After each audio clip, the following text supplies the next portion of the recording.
नमस्कार। रिएक्ट में कोडिंग करते समय एक बहुत कॉमन प्रॉब्लम आती है। कोड में लॉजिक बार बार रिपीट होता है और धीरे धीरे सब कुछ उलझता जाता है।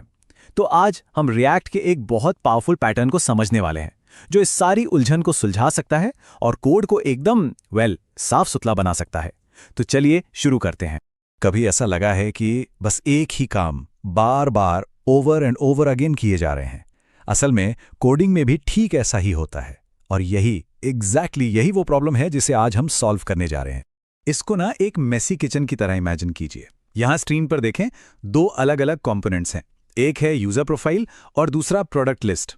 अब काम दोनों का अलग है, पर डेटा फेच करने का जो लॉजिक है ना, वो बिल्कुल वर्ड टू वर्ड सेम है। ये कुछ वैसा ही है जैसे दो अलग अलग डिश बनाने के लिए एक ही तरह से सब्जियां बार बार काटी जा रही हैं। काम तो हो जाएगा, पर किचन में फैलेगा रायता।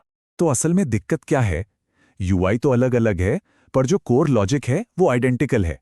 और ये सिर्फ मेसी नहीं है, ये एक खराब डिजाइन है। सोचिए जरा, अगर कल को डेटा फेच करने के तरीके में छोटा सा भी बदलाव करना पड़ा तो हमें दो दो जगहों पर जाके वो बदलाव करना होगा। मतलब गलती होने के चांसेस भी डबल हो गए। तो फिर इसका सोल्यूशन क्या है? सोल्यूशन का नाम है कस्टम हुक। ये बेसिकली एक जावास्क्रिप्ट फंक्शन है जो हमारे बार बार इस्तेमाल होने वाले रिएक्ट लॉजिक को एक सिंगल पोर्टेबल टूल में पैक कर देता है। हमारे किचन वाले एग्जाम्पल पर वापस जाएं तो इसे एक स्पेशल किचन गैजेट समझिए, जो बना तो सिर्फ एक काम के लिए है, पर वो काम एकदम परफेक्टली करता है। तो चलिए अब इस गैजेट के अंदर झांक कर देखते हैं कि आखिर ये बनता कैसे है। सबसे पहला और सबसे जरूरी रूल, एक कस्टम हुक एक स्पेशल जावास्क्रिप्ट फंक्शन होता है जिसका नाम हमेशा यूज से शुरू होता है। बस यही वो सिग्नल है जिससे रिएक्ट पहचान जाता है कि ये कोई नॉर्मल फंक्शन नहीं, ये एक हुक है। और सबसे मजेदार बात पता है क्या है? ये गैजेट बनाने के लिए कोई नई नवेली टेक्नोलॉजी नहीं लगती। इसके अंदर हम वही हुक्स इस्तेमाल करते हैं जो हम पहले से जानते हैं, जैसे स्टेट के लिए यूज स्टेट, साइड इफेक्ट्स जैसे डेटा फेचिंग के लिए यूज इफेक्ट। अरे हम तो एक कस्टम हुक के अंदर दूसरे कस्टम हुक्स भी इस्तेमाल कर सकते हैं।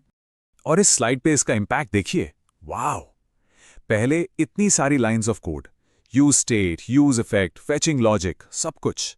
और अब कस्टम हुक के बाद बस एक single line, const data loading equals to use fetch slash API users. बस कितना साफ, कितना रीडेबल।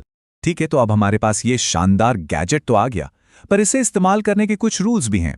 इन्हें हम कह सकते हैं रूल्स ऑफ द किचन। दो गोल्डन रूल्स हैं जो हमेशा याद रखने हैं। रूल नंबर 1, हुक्स को हमेशा किसी भी कंपोनेंट के टॉप लेवल पर ही कॉल करना है। और नंबर 2, हुक्स को कभी भी लूप्स, कंडीशंस या नेस्टेड फंक्शंस के अंदर कॉल नहीं करना।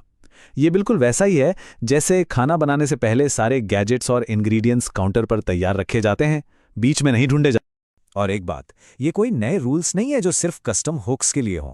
ये वही रूल्स हैं जो रिएक्ट के सभी स्टैंडर्ड हुक्स पर भी लागू होते हैं।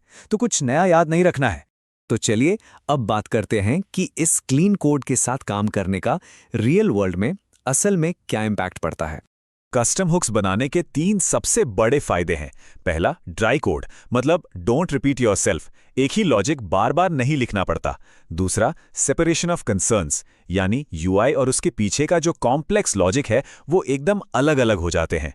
और तीसरा, जो शायद सबसे इंपॉर्टेंट है, मेंटेनेबिलिटी। लॉजिक को बस एक जगह अपडेट करना है और वो हर जगह ऑटोमेटिकली ठीक हो जाता है।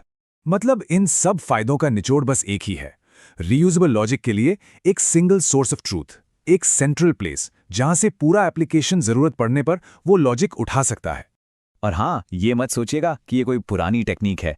ये पैटर्न रिएक्ट के एकदम मॉडर्न फीचर्स जैसे कंकरेंट रेंडरिंग के साथ परफेक्टली काम करता है। मतलब ये एक फ्यूचर प्रूफ्ड स्किल है। तो आखिर में एक सवाल, अगली कौन सी रिपेटिटिव प्रोसेस है जिसे सिंप्लीफाई किया जा सकता है? और ये सवाल सिर्फ कोडिंग तक ही सीमित नहीं है, ये तो किसी भी काम को बेहतर और एफिशिएंट बनाने का एक तरीका है। इस पर सोचिएगा जरूर।